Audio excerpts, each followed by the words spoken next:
Good morning, everybody. It is Wednesday, June 4th, and this is your Arkansas Daily Briefing. We've got a lot going on today, so let's get to it. So up first, a conservative think tank has ranked Arkansas first in the country in election integrity. The Heritage Foundation puts out an election integrity scorecard, and Arkansas jumped from 8th place to 1st place in the latest ranking. This report scores all 50 states, and that scoring is based on how closely their election laws align with the Heritage Foundation's best practices. So, of course, as a conservative group, it is a conservative approach focused on preventing fraud and ensuring ballot security. States are ranked across 14 categories. Those include voter ID requirements, accuracy of the state's registration lists, and absentee ballot management, as well as the vote counting process. Arkansas earned 91 out of 100 points, with particularly strong ratings for its strict voter ID law, safeguards for mail-in ballots, and regular audits of voter rolls. Now, our Secretary of State, Cole Jester, held a press conference on Tuesday to celebrate the ranking, calling it proof that Arkansas runs the most secure elections in the country. The League of Women Voters of Arkansas, however, pushed back, saying that Arkansas has one of the nation's lowest voter registration rates, but that's actually not what this list measures. Heritage says that their scorecard is about ensuring public confidence in elections. Registration rates are not factored into Heritage's scorecard, which focuses on security and integrity, not participation levels. Sticking with elections, Attorney General Tim Griffin says he is not going to make a new appointment to the Arkansas Ethics Commission because the law telling him how to do it, he says, is unconstitutional. State law currently requires that at least one member of the 5-person Ethics Commission be of a minority race. Griffin says that's racial discrimination and that he can't follow that statute without violating his oath to uphold the U.S. Constitution.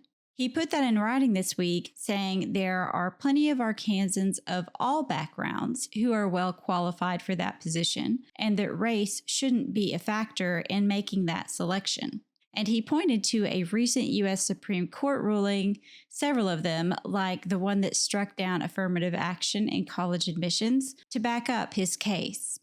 So if we rewind back to the legislative session, the legislature actually tried to remove this Ethics Commission requirement earlier this year, but that part of the bill failed. Because the law, initially, the Ethics Commission law, was passed by a voter-led initiative, then it takes 2/3 vote in the legislature to change, and lawmakers didn't get that number of votes, so that section stayed the same.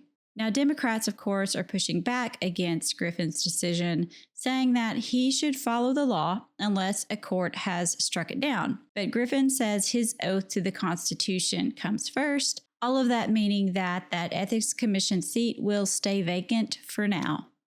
Over to some drama on alternative energy. Newton County has joined a growing list of Arkansas counties that are banning wind and solar energy development. The Quorum Court in Newton County voted 5-1 this week to ban new commercial wind or solar projects throughout the end of the year. Justice of the Peace Arliss Jones called wind turbines a nuisance. He said he visited his daughter in Washington State and was unable to sleep for 3 nights due to constant turbine noise that he described as sounding like a jet engine. Now, Newton joins at least 4 other Arkansas counties in passing a similar ban, including Madison, Boone, Carroll, which are all in the Ozarks, and Crittenden County. So in all of these counties, the concern is about more than just the noise. County leaders say that these projects are taking advantage of weak zoning laws, particularly in unincorporated areas. The Crittenden County judge said that absentee landowners may lease land for solar panels while the farmers next door are left with the consequences of that decision. State legislators have also taken some steps on wind and solar. Act 945 now requires wind turbines to be built at least 1 mile away from schools, parks, hospitals, and city limits. But with massive projects already underway in wind and green forest, some locals say that regulation is lagging behind development. Heavy rains this spring are highlighting a growing concern over levees in central Arkansas. In Conway County, local farmers say their 80-year-old levee system is deteriorating fast. Seth Walker runs a farm near the Arkansas River and said the levees are getting harder to raise or lower and that one doesn't work at all. The county's levee board says they lack the funding to make needed repairs. There is a levee tax, but it doesn't cover all of the land that benefits from the system. Now, without repairs, the risk of flooding is real. Levee Board Chair Randy Pettengill had said if we don't have this levee, Plummerville would flood and Morrilton would flood.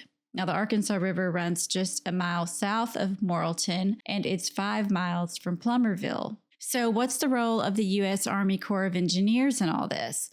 Well, they inspect the levees every 5 years, and they can provide emergency support, but the routine maintenance is a county responsibility. Seth Walker said he just wants it fixed before it becomes a catastrophe and wants to address it on the front end.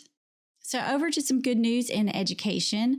Arkansas and Alabama are the only 2 states in the whole country that received a strong rating in how they prepared teachers to teach math. Now that's according to a new report from the National Council on Teacher Quality. Arkansas got top marks for requiring detailed math content standards for college prep, a strong licensure test for all elementary teachers, and a state-led review of teacher education coursework. But there is a catch. Math test scores in Arkansas are still lagging behind. Our 4th grade math scores remain 7 points below the national average, and that's the largest gap we've seen since 2000. Our Education Secretary, Jacob Oliva, says that the state may need to replicate what has been working in reading, using a state-approved curriculum, deploying content coaches, and aligning professional development. The LEARNS Act has already funded over 120 literacy coaches in low-performing schools, so we may see a similar strategy for math to follow. All right, over to something a little bit more fun. If you are planning to deer hunt on public land in Arkansas this fall, it is time to get your permit application in. The Arkansas Game and Fish Commission opened its draw hunt applications this week, and they will stay open through July 1st. These are for permit-based hunts in some of the most popular wildlife management areas in the state. And you don't need a permit for every WMA. There are plenty of spots across the state where your regular hunting license will do the trick, but these draw hunts are different. They're meant to keep pressure off the herds and make for a better hunting experience. It's only $5 to apply, and if you get drawn, that's it. There's no extra fee. You can apply for archery, modern gun, alternative firearms, that's the new name for muzzleloaders, and youth hunts.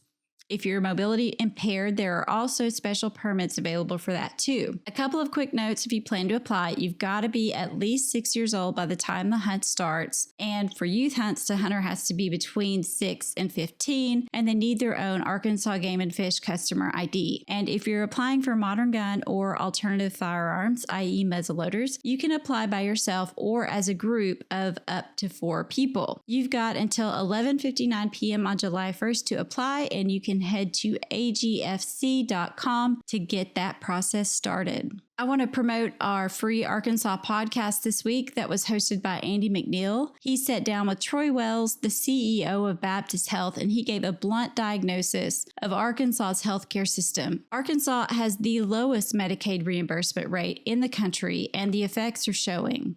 Wells had some great insights on access, funding, delivery, the disruption that is needed in the industry. You can watch that full episode now on YouTube, check it out on our website, or listen on Spotify. All right, that's it for today's daily briefing. I'll be back tomorrow. Have a great Wednesday, everyone.